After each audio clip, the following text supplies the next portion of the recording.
मुझको प्रेरक कथाएं सुनाना, शुद्ध भोजन सदा आप खाना। मुझको प्रेरक कथाएं सुनाना, शुद्ध भोजन सदा आप खाना।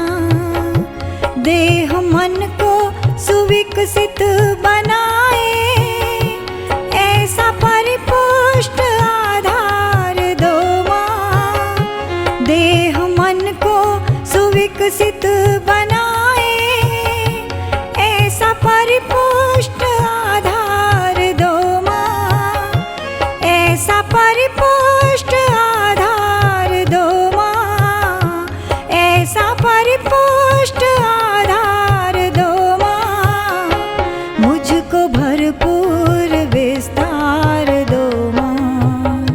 श्रेष्ठ सपनों का संसार दो माँ। चलिए आज हम एक रिश्ता हम सुनाते हैं, क्योंकि हम अपने धर्म से बहुत विरक्त हो गए हैं, तो शायद हमें बहुत सारे ऋषियों के नाम भी नहीं पता होंगे। आप सभी ने कर्दम ऋषि का नाम सुना है? जिसने सुना है वो हैंड।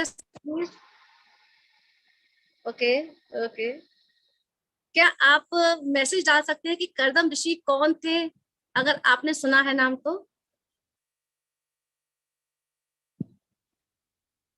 कर्दम ऋषि किसके पुत्र थे या कौन थे, उनके बारे में आप कुछ जानती हैं? नहीं, कोई बात नहीं, आज जानते हैं। तो अपने घर पर हाथ रखिए और अपने शिशु से कहिएगा कि आओ आज हम आपको ना कर्दम ऋषि की कहानी सुनाते हैं।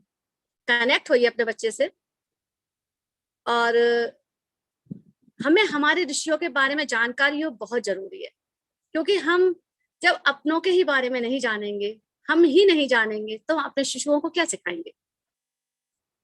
कर्दम ऋषि ब्रह्मा जी के पुत्र। बहुत ध्यान से सुनिएगा, हो सकता है कि बाद में सवाल जवाब भी हो सके इस स्टोरी का।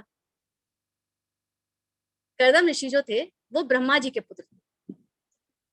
उस टाइम सृष्टि का ज्यादा विकास नहीं हुआ था, तो कर्दम ऋषि को उन्होंने बोला कि आप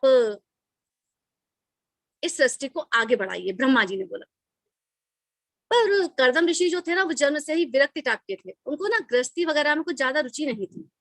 वो सोचते थे कि अगर गृहस्थी में पड़ गया तो मोह माया में पड़ जाऊंगा, और इससे तो अच्छा है भगवान का भजन करूं, तो कम से कम मोह छूटेगी, माया छूटेगी और ईश्वर के दर्शन हो जाएंगे, ईश्वर प्राप्ति हो जाएगी, जीवन सार्थक हो जाएगा। अब लेकिन चूंकि पिता की आज्ञा थी, तो पिता की आज्ञा की अवहेलना भी नहीं कर सकते। आजकल के तो बच्चे बोल देंगे कि कोई बात नहीं, हम कुछ और देख लेते हैं। लेकिन पहले जब ऋषि मुनि हुआ करते थे, वो अपने पिता की आज्ञा बहुत, माता पिता गुरु किसी की भी बहुत आज्ञा मानते थे, मतलब उनकी बात पत्थर की लकीर होती थी। तो वो पिता के बहुत बड़े आज्ञाकारी थे। उन्होंने सोचा कि क्यों ना ऐसा करूं कि गृहस्थ आश्रम में जाने से पूर्व गृहस्थ आश्रम से निकलने का उपाय देख लूं। अगर गृहस्थी में फंस गया, मोह माया में फंस गया, तो फिर निकल नहीं पाऊंगा। इससे अच्छा है कि गृहस्थ आश्रम में जाना तो है ही है, पिताजी की आज्ञा है, लेकिन उससे निकलने का उपाय भी सोच लूं। तो उन्होंने भगवान नारायण की पूजा की, तपस्या की। 10,000 वर्ष तक वो भगवान नारायण की तपस्या करते रहे। ये बात है सतयुग की। अब सतयुग का 10,000 वर्ष कलयुग के 10 वर्ष के बराबर होता है।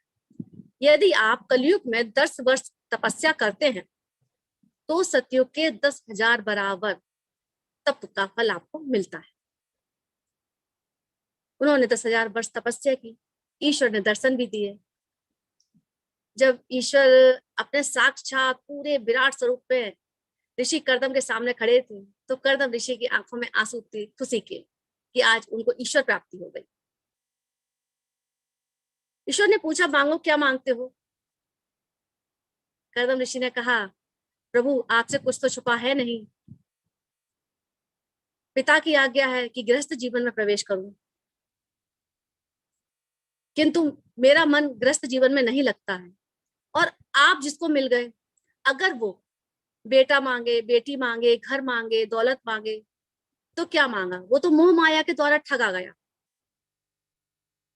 किंतु आज्ञा पिता की है, इसलिए मैं उस गृहस्थ जीवन में जाने से पूर्व उस गृहस्थ जीवन से निकलने का उपाय आपसे पूछता हूँ, ताकि मैं संन्यास ले सकूं और मेरे संन्यास लेने में मेरा परिवार बाधा ना बने।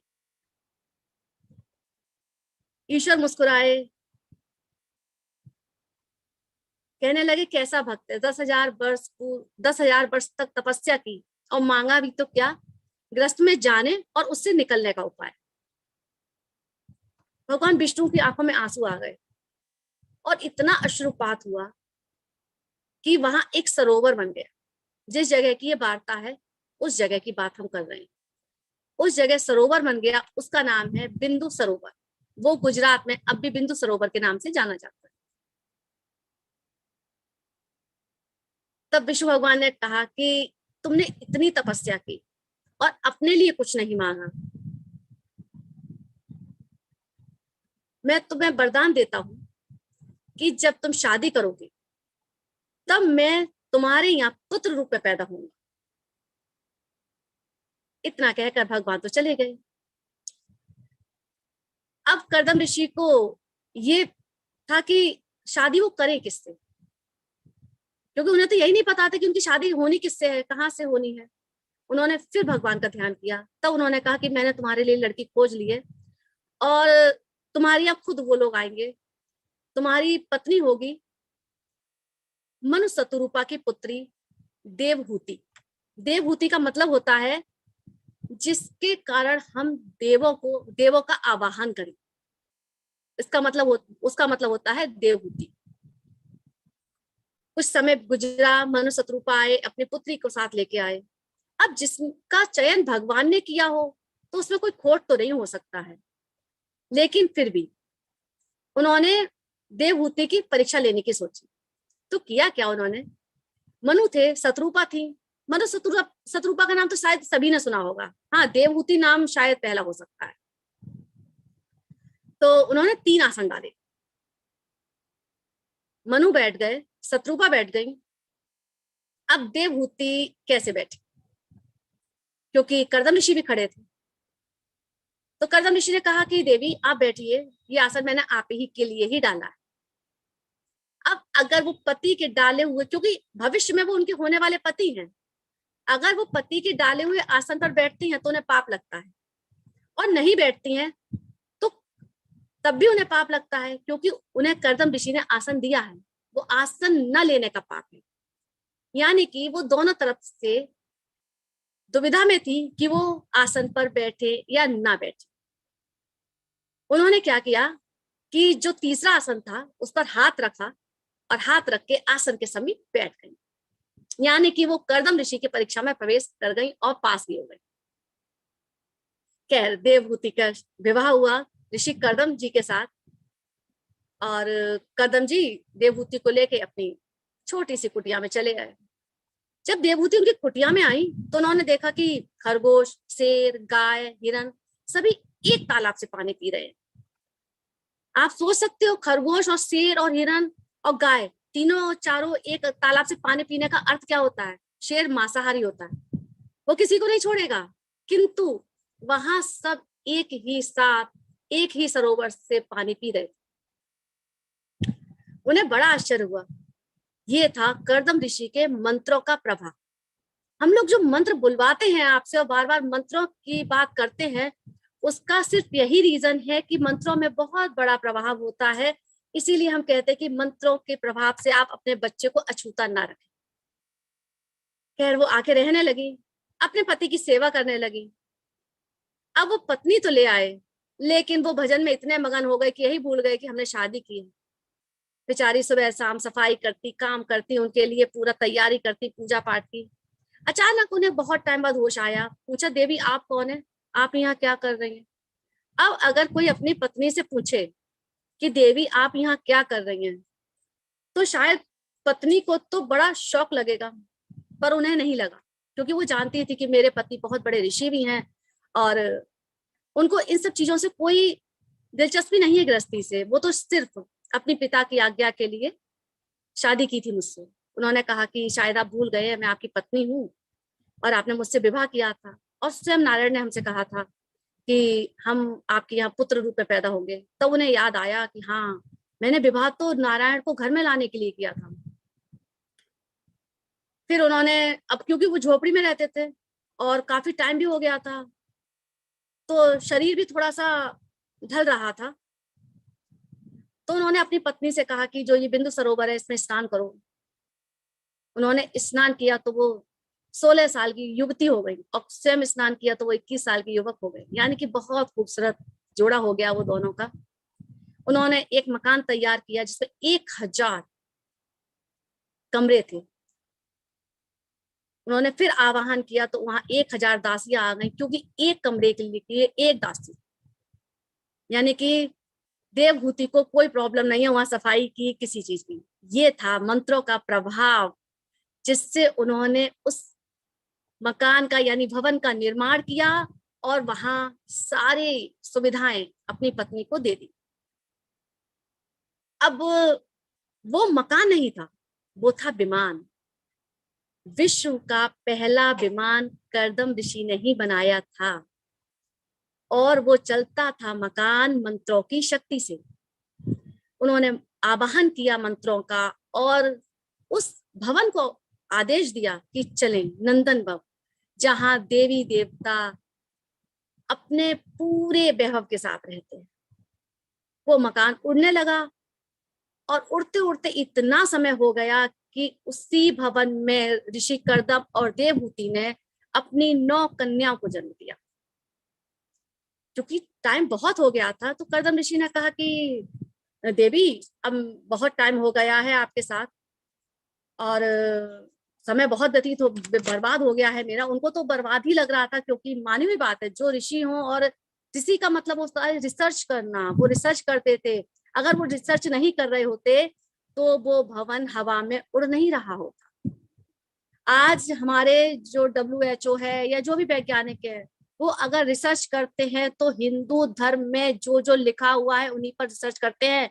किसी और ग्रंथ पर कोई रिसर्च नहीं चलता है। आप उठाकर देख लीजिएगा WHO को, कि वो जितने भी रिसर्च होते हैं तो हमारे जो पुराणों में लिखा हुआ है उसी पर रिसर्च करते हैं, किसी और किसी पर नहीं।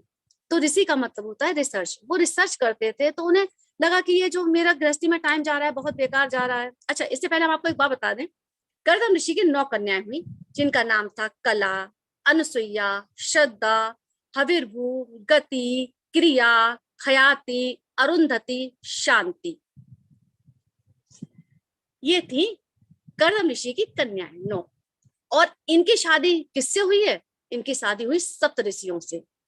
यानी कि इतनी, अनुसुईया का नाम आपने सुना होगा, अरुंधति का नाम सुना होगा। ये इतनी बड़ी विदुषी थी। हमारे यहाँ पहले जो महिलाएं होती थी बहुत बहुत विदुषी होती थी, उनके सामने पुरुष कुछ नहीं होते। आपने सुना होगा दीदी, वो कालिदास की पत्नी का क्या नाम था? विद्वत माँ। हाँ, विद्वत माँ ने शास्त्रार्थ करके अपने पति को चुना। वो एक अलग बात है कि वो किसी षड्यंत्र का शिकार हुई, किंतु हमारे यहाँ महिलाओं को वर चुनने की प्रधानता दी जाती थी, ना कि पुरुषों को स्त्रियां चुनने की। जैसे आज लड़की को देखने आते हैं फिर हाँ बोलते हैं, लेकिन पहले स्त्रियों को पुरुषों को चुनने की प्रधानता दी जाती थी। तो इनकी बेटियां बहुत बड़ी विदुषी थी। इनकी शादी भी सप्तऋषियों से हुई। मतलब एक हमारे यहाँ की महिलाओं ने एक अपना लेवल मेंटेन करके रखा था। वही हम चाहते हैं कि अगर आपकी यहाँ पुत्री हो तो उसका भी एक लेवल मेंटेन हो। मतलब वो इतनी विदुषी हो कि आपको कहने में भी गर्व हो कि मेरी बेटी है। खैर, अब जब वो जाने लगे तो उनकी पत्नी ने फिर याद दिलवाया कि प्रभु, आपने तो कहा था कि नारायण स्वयं हमारे यहाँ आएंगे, और आप अगर चले जाएंगे तो भगवान हमारे यहाँ जन्म कैसे लेंगे? उन्हें याद आया, हाँ, प्रभु ने तो मुझे स्वयं वरदान दिया था कि मैं तुम्हारे घर आऊंगा पुत्र बनकर। तो उन्होंने भगवान विष्णु का आवाहन किया और वो देवहूति के गर्भ में प्रवेश कर गए। अब देवहूति के प्रवेश तो कर गए, तो कपिल मुनि ने कहा कि देवी, अब ये भगवान आपके यहाँ आए तो अब आप इनको संभालो और इनको जैसे पालन पोषण करना है वैसे करो। मैं तो चला अपने सन्यास के लिए। देवहूति ने कहा कि आपको अगर संन्यास लेना है तो आपको कौन रोक सकता है, आप लेकिन कम से कम मुझे ये तो बता दीजिएगा कि इन 9 पुत्रियों का विवाह मैं कैसे करूं। उन्होंने कहा कि ये जिम्मेदारी मेरे पिता स्वयं ब्रह्मा की है, और ब्रह्मा जी ने उनकी 9 पुत्रियों का विवाह सप्तऋषियों से करवाया, और वो बहुत बड़ी विदुषी निकली, जैसा कि आप सभी लोग जानते हैं। अच्छा, एक चीज और है, हम जब साधना करते हैं हमें मंत्रों की शक्ति इतनी होती है कि हम उससे कुछ भी कर सकते हैं, लेकिन हमें उन मंत्रों की शक्ति को एब्जॉर्ब करने के लिए किन किन चीजों की जरूरत होती है, हमें क्या क्या करना चाहिए, हमें कैसा होना चाहिए। तो हमें सबसे पहले होना चाहिए चरित्रवान, दूसरा होना चाहिए विद्यावान, यानी अगर हमें विद्या होगी तभी हम उन चीजों को बढ़ा पाएंगे। मंत्रों को हम तभी सीख सकते हैं जब हमें वो गुण होगा।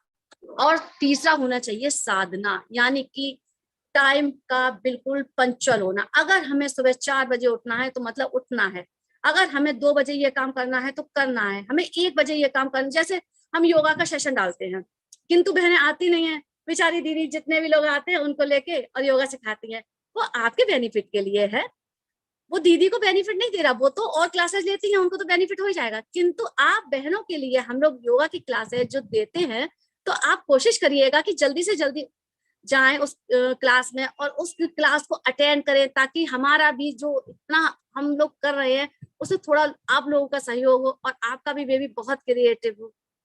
तो ये थी ऋषि कर्दम की स्टोरी।